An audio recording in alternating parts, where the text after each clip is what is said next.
Starfox 64 is by far my favorite game on the Nintendo 64. It's got action-packed stages, a variety of different vehicles, and it just radiates with personality. It's also got a really quirky high scoring system that's very fun to try and improve your personal best scores on, with strategies ranging from pretty easy to very difficult. And just about all of this transfers over beautifully to the brand new Starfox game that just released on Switch 2. Today, we're going to talk about one of the harder strategies that this game has to offer. So, in Starfox 64, if you keep playing well, you'll find yourself on the hardest route in the game, and the fourth level of the hardest route is a toxic waste planet called Zonus. And this stage has a peculiar mechanic not present in any other stage: stealth. That's right, the whole gimmick in Zonus is to not get spotted by the various searchlights scattered throughout the stage. The way to avoid their detection is to shoot all of them down so you can take the harder route to Sector Z. However, when you do get spotted, you also get extra enemies that spawn in as a consequence of being spotted. And for a high score, that's totally worth it. So you might think, well, let's just get spotted immediately then so we spawn the most extra enemies possible, and that's a fair assumption. The problem with that is searchlights are also worth more points when you're not spotted. So there does exist a sweet spot where getting spotted is the most optimal for score. And that happens to be the 5th spotlight after the checkpoint, since there's this huge gap where there's no spotlights until the end of the stage, but there's a ton of extra enemies that can spawn in during this gauntlet. Score runs avoid this spotlight to get all of these extra spawns, but what if I told you that you could take out this spotlight and get spotted at the same time? Well, that's what this video is about today. So, essentially, the idea is that you want to fire a bomb into the ocean immediately after you pass the light.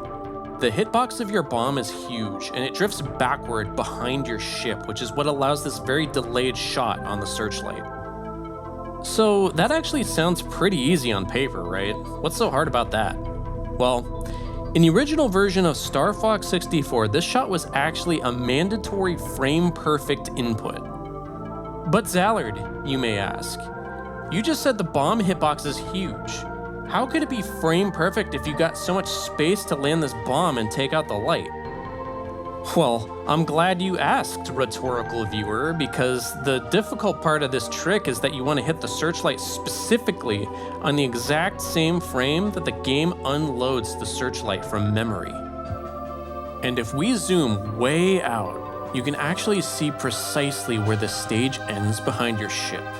We want to destroy the searchlight while it's on that precise line before the game removes it from play. And this spot right here is that exact moment. You can even see the base of the spotlight is gone, and all that's left is the light itself, which is red, indicating the player has been caught. For anyone here who's been following me on YouTube, you've probably seen that I've been doing a bunch of Zonus high score attempts on the new game.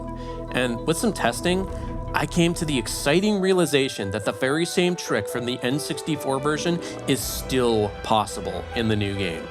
It's pretty difficult to diagnose whether or not this new shot is truly frame perfect without the help of an emulator, but from my years of experience with punch-out and frame perfect inputs, this feels slightly more lenient than a Tyson frame perfect punch or a 2-frame punch in one of Bald Bull's strategies. So it might be anything from a 2 to 4 frame window if I had to guess.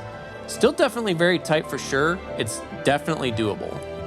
And because I prefer having strategies that tend to make frame-perfect inputs easier whenever possible, I've come up with something of a setup to help me have more tangible cues to work off of, as well as put my ship in a more normalized position to improve consistency.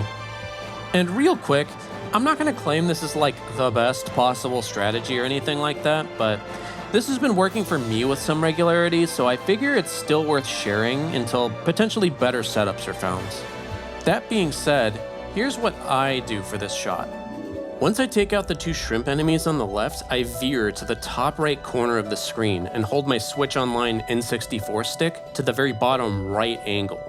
This forces my ship to lean upright while butting into the corner of the screen, which takes out any variability in positioning between different attempts at this trick, since you'll be in the same spot every single time up against the screen boundaries. Then I look at the serpent's mouth for my next cue. Once I see it start to close its mouth, I then quickly switch to the top right angle of my stick, and my ship will start descending to the water. From here, I time a bomb as late as possible, which is basically as soon as I see my ship visibly touch the water. If you do everything right, you'll get 3 points and Fox will declare that you've been spotted.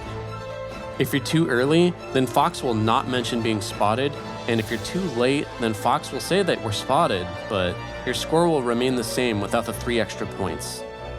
I'd recommend taking note of your score as you're moving to the top right corner, so you know what number to expect when the bomb trick actually works. The really fortunate thing about this trick is that the new game has infinite restarts from the checkpoint, and this particular light happens to be very soon after that checkpoint, meaning you can practice this shot pretty easily. Be warned though, it's still difficult and it'll still require a lot of practice to get successful results from it. The other good thing is that if you're late on that shot, you can still continue your attempt without messing up the spotlight situation for your run, so it's not the worst thing to go for in that regard. So that about wraps up the frame perfect bomb trick and how to do it in the new game. I really wanted to cover this trick in particular because as I've been playing the new Starfox game on Switch 2, I've noticed a huge variety of differences between this game and the original as far as high scores go. In some instances, the changes have been positive, where there's even higher scores that are possible compared to the original game, which is pretty exciting. For example, so far 2 of the world records on the Switch 2 version of Starfox 64 have actually surpassed the world records on the Nintendo 64. That being Media with a 610 by Mesa and a 367 on Katina by Crone and Libby Doodles. These new records are possible because of differences in the new game, whether that be new tricks or added consistency with how much better the game runs. There are also numerous scenarios where the best possible scores in the new game are lower than what are possible on Nintendo 64, and that's honestly fine too. The point being is that there are so many different changes between this game and the original as far as high scores go. I may even cover them in a future video. Because of all the differences, I thought for sure that the frame perfect Zonus bomb would be flat out impossible, especially because the timing precision of that shot is unrivaled compared to anything else in the original game. Which makes it even more surprising to me that despite all of these changes, that something as timing sensitive as a frame perfect bomb still works beautifully, and we can still get the ever so elusive Zonus searchlight while getting caught. So yeah, anyways, I just thought that covering this trick would be kind of cool and useful for people interested in this game right now. Hopefully you found this useful or interesting at the very least. And as always, thanks for watching.